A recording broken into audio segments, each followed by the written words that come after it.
Hi everybody, it's Mick Lebinskas here, and today I'm speaking to Katherine McConnell. She's the founder and CEO of Brighte, and it's Brighte with an E. So Katherine, I'd love to can you tell us a bit about Brighte and your role, and I'm going to get in a little bit about how you got into the crazy world of technology, solar and finance. Hi Mick, great to be here. Thanks for having me. Brighte with an E, Brighte, or Brighte is how it's known. But yeah, I am founder and CEO. So it's a really it's an amazing job to be in. I started the business in October 2015 after 14 plus years in predominantly investment banking. And whilst I was there, I saw that there was a huge opportunity to make it easier for homeowners to pay for solar and batteries.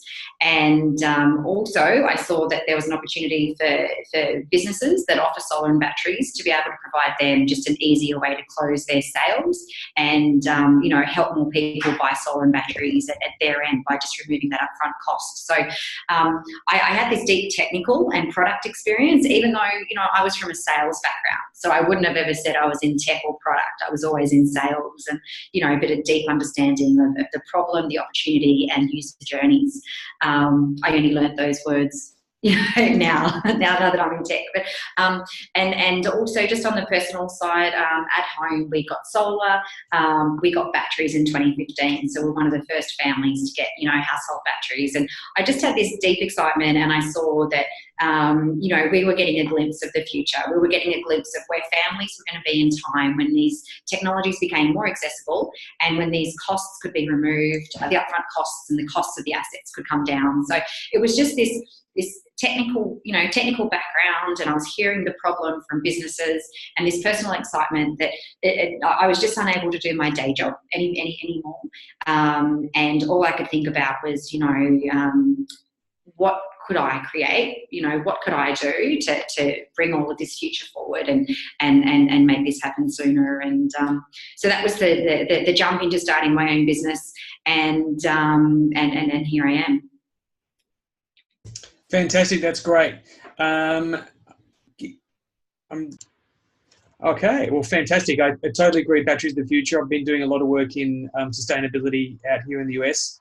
California, in a lot of ways, is leading the way, but around the world. But Australia doing incredibly amazing things, and we really, really have to be doing significantly more on the sustainability side to keep our environment in the good position that it's in. So well done for getting that going. Kitty, I want to go way back. Do you remember, how did you get first introduced to technologies, computers? Was it a teacher? Was it work? Was it studying? A friend? It was Dad. Yeah, Dad was an electrician. He was a TAFE teacher. Industrial electronics, and I must have been, I don't know if it was second grade, but the Apple IIe. So the big Apple IIe, and there are a few. I think we also had so we had games like Lemonade that we used to play on the Apple. You had the Lemonade stand. Yeah, the that was on game, the Apple. Yeah, so it was. We had some different things there, and then I remember at school. So it was year 3. They had a computer room. We get what was it? Was it an Apple computer back then, or was it the Micro B? No, I think it was the Apple. I don't really remember. I think Apple was big in schools. So we had Micro Bs first, and then Apples, and then eventually PCs, I think. But yes. So it was, I think it might have been once a month, definitely no more than once a fortnight. But, you got to go into the computer room and on, off, and, a few, I think, hangman or a few different, basic things you were taught about, how to use them. It was, in my mind then, it was never, wow, computers are going to change the world. It was like, wow, this is interesting. Different, this is interesting, this is different, but it was never, it never kind of crossed my mind that, the library wouldn't exist in the same form as it was, but definitely as you go on in time. I was at university, and when I was at university, it was only at the end of uni we started getting email accounts. We were still doing research at university for our assignments, in the library, looking up books. And I think it was only when I left that people started, using technology very differently. So yeah, I've seen how it's progressed, and it's only now in this current job, and I guess in my prior job, that I've really seen the full potential for what we can do to make life easier for ourselves, for our customers, and to make the world fairer as well. Totally. Well, tell me a bit more about that. Is that a core tenet of yourself or the company or both? I guess one's myself, and I really see it as a value around fairness. And so whether it's when you travel, I guess, and you go to different countries, and you see that technology allows people in different countries, I think, to skip stages of development. So if they can get access to a phone, if they get access to a smartphone, they can start to do scanning with that. They can start to do so many things that they can access, whether it's with apps or and it really starts to equalise, I guess, different races of people and different regions. And for me, that just seems fair.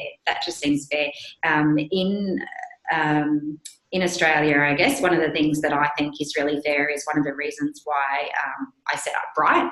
I think it's really fair that people should have access to technologies that not only do great things for the environment, but also ease their cost of living. So when you get solar, you can often, some people can reduce their energy bills down to, $10 a month. Others, halve their cost of living with their utility bills.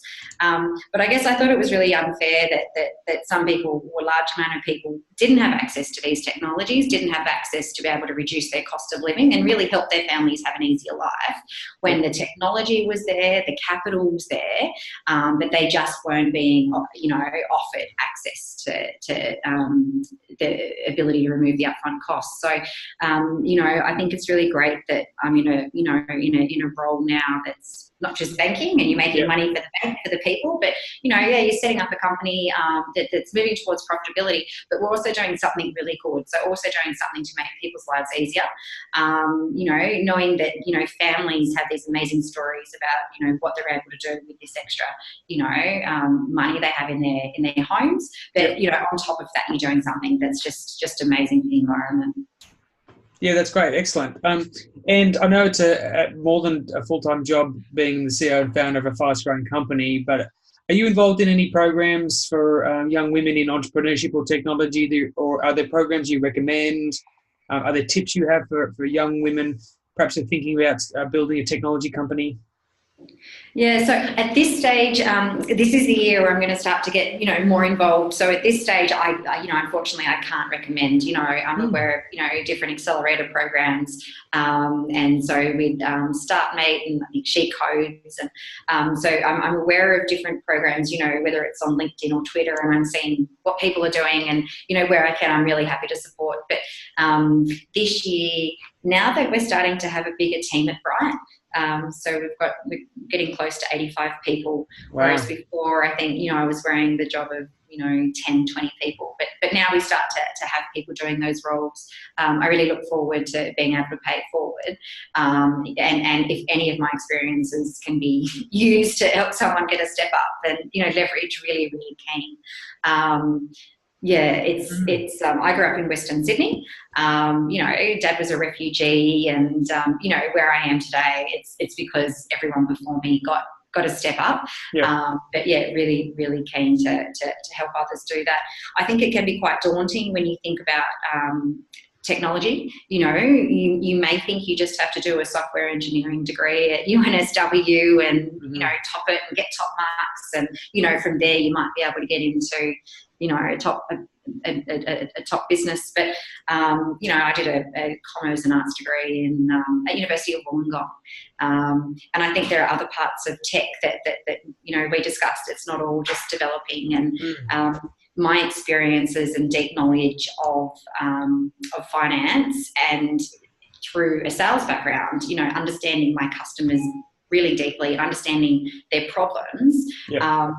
Another word for that is actually product management, I've Sure. learned. So, Totally. and there are lots of different ways you can tackle a job in tech. Yep. Lots of different parts. It needs lots of different people. That's right. Yeah, so I think it's really, for people that are looking at jobs in this space, I don't think you think that you should preclude yourself if you're not a maths genius. Sure. If you didn't top chemistry, and I think there are lots of different ways you can get involved. Even if you are customer focused or. Yeah, fantastic. And do you have a favorite new toy or app or device? Are you big on Alexa or Google Home? Is there a little gadget that you have that you really enjoyed? Any new tech that you've embraced recently? I've got a few things going. So I just got my Apple Watch for Christmas. So how's it going for you? Really good. I'm really using with my son, my 11-year-old. So we did laps this morning, and you put the pool lap on or the open swim. Yep. So we've set some New Year's resolutions around steps and kilojoules, and it's just being mindful of the metrics, whether it's at work or personally. It makes a huge difference. In I get home and he'll say, "Listen, Mum, I haven't got 16,000 was my goal for steps. Haven't got there. Can we just walk around the block a few times?" Sure. Great. Wow. So that's a big one. 16,000, man, the kids. So I wish, like, if I hit 10 each day, I'm really happy. But that's awesome. I would expect that a young teenage boy is hitting 16,000. That's awesome. Yeah, and then the other one, we've got the Google Home Hub. So we've got Hey Google and we've got Hey Alexa. So with Sonos. So we've got both of them going, and then we've got Hey Siri. So battling them out. Right, wow. Google's upstairs and Alexa's downstairs on the Sonos. So wow, that's huge. Yeah, we've been mainly an Alexa family, and it's connected to our front doorbell, our Roomba. Our Roomba, our the heater. It's interesting to experiment with it and see how it's going. But the pace and growth of technology has been amazing, and it's great that it gets to real world impacts like getting you to do more exercise or interacting with your home a little bit better. So definitely more to come. So, with energy, how you can connect your battery, so you can connect your storage, and we've just got some new batteries being put in at home, and then we're about to connect it, so we can really maximise, whether it is the vacuum cleaner or the pool or this, you can really see, IoT and connected homes. Massively. You can just see how that's about to happen once you start to, get familiar with some of these, different, voice-enabled technologies. What's the penetration so far of sort of at least measurement and awareness of home energy use in the home through smart homes in Australia or globally? Is it 1%? Is it even at that level yet, or is it even more? Yeah, so I don't know that stat, but I do know that it's from our experiences and, our interactions with our customers, it's only after they get solar or when they're on the journey of discovering solar that they really start to understand their own energy consumption. Right. And, it's evidenced by, our customers, 94% of them are, solar customers, but we're actually starting to see after about 6 months, we're starting to see 30% of them get more solar. Because they get solar, they understand, here's my usage, actually I need a bit more to offset, whether it's the floor heating or the air conditioning. And they're really starting to be more mindful of how they consume, when they consume, and what habits they can change. Yep. So I see solar as one of the big drivers in connected homes, starting to look at what else they can connect and, how they can be more efficient. But, solar penetration, we've got, we've got 7.5 other homes that can really get connected. Yep. We've got over 2 million homes that are solar homes. So there's many more families that really can start that journey. Yeah, that's fantastic. I mean, I think awareness is a big difference. You get a quarterly energy bill and it's one big number and you have no idea what's causing that. You might have left something on, but really it's it's interesting that solar is the kickstarter to that, and then you can actually have a lot more awareness, and you can actually, as you said, you can be saving money and even making money in the future. totally globally. I think it's a massive impact potential on people and they can actually skip generations of infrastructure by going straight to solar, which is going to be better for everybody. So, yeah, very interesting space, and we're not that yet on the smart home side in terms of energy here. It's something I really want to get to. We're renting, which is another issue, is that you don't have full control, and that is a bit of an issue. To what is the motivation of the landlords versus the people owning the house? We can have plugs that from Amazon that plug in that can track it, but it's not nearly as detailed as some of the products that I'm sure you use. So, yeah. Well, I think with smart metering's coming on, so a lot of people get solar, they then move to a smart meter, and it's one of the steps to be able to get real time tracking and monitoring of your energy. So definitely solar is a big contributor to more connected homes. So much more technology to come. Well, I will get you back to the busy job of running a 85-person company that is and fast growing. Really well done. It's I think a product that we really needed in Australia, around the world. Well done for kicking off the ground and taking the big, crazy, scary step of starting your own company and building it up. It's wonderful that you've got so much support behind you from customers, and thank you again for sharing your story with the She's Building a Robot team, and we really, really appreciate all your support.